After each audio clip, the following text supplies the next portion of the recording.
Maddie, a wild bear who decided that Ricardo and Brian's backyard pool was her personal oasis. But when massive wildfires hit the ridge, everything changed.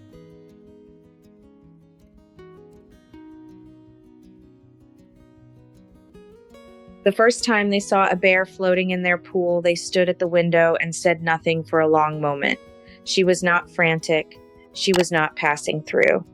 She was simply there, resting on a float in the afternoon light, as if the pool had always been hers. That was the day Ricardo and Brian understood they were living inside to the wildlife.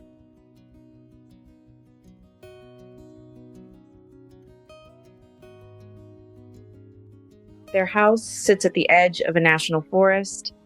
When bears come down from the mountains, this property is the first place they reach. The couple knew that before they bought the house, a real estate agent had paused mid-tour to warn them about a mother bear and her cubs on the far side of the yard. At the time, it did not feel significant. They assumed the bears moved through occasionally. They did not yet understand how often or how intentionally. Oh, don't come towards me, girl.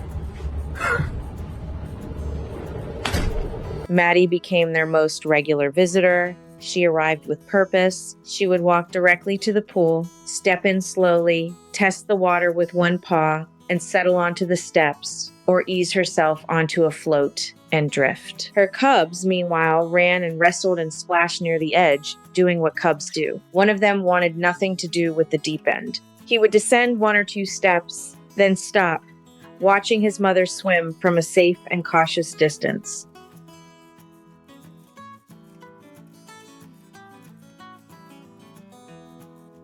Over time, fear turned into something quieter and more considered. The couple read, observed, and adjusted how they lived on the property. The alarm they had felt in the beginning, real concern about safety, about damage, about what it meant to be this close, gave way to a kind of respect that only comes from paying close attention. Then the fires came.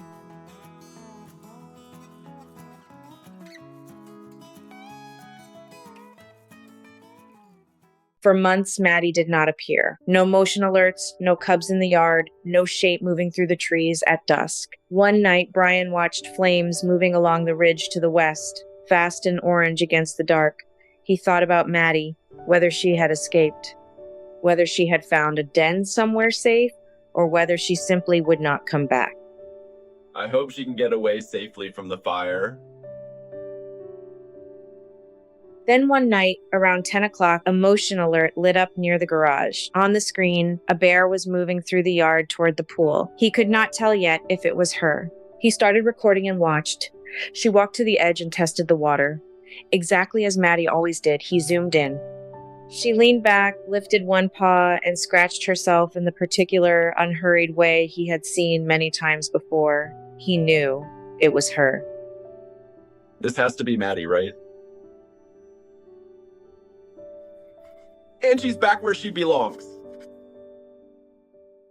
She climbed onto the float and drifted in slow circles in the dark yard, completely at ease. He watched the screen and felt something release in his chest that he had not realized he had been holding. After the fires, something shifted in how they thought about her. Maddie had always been a presence they respected from a careful distance.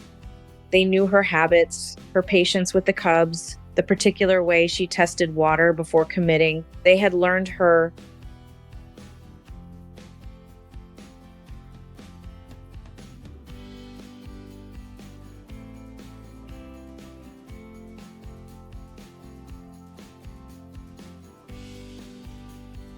Coexistence, it turns out, is not a single decision. It is a long accumulation of mornings watching something wild live its life close to yours and learning, slowly, what that means. Rescuing an animal changes their world, but watching Maddie return to that pool after the fires, I often wonder who truly found whom in all of this. What are your thoughts on this? Let's share a moment in the comments.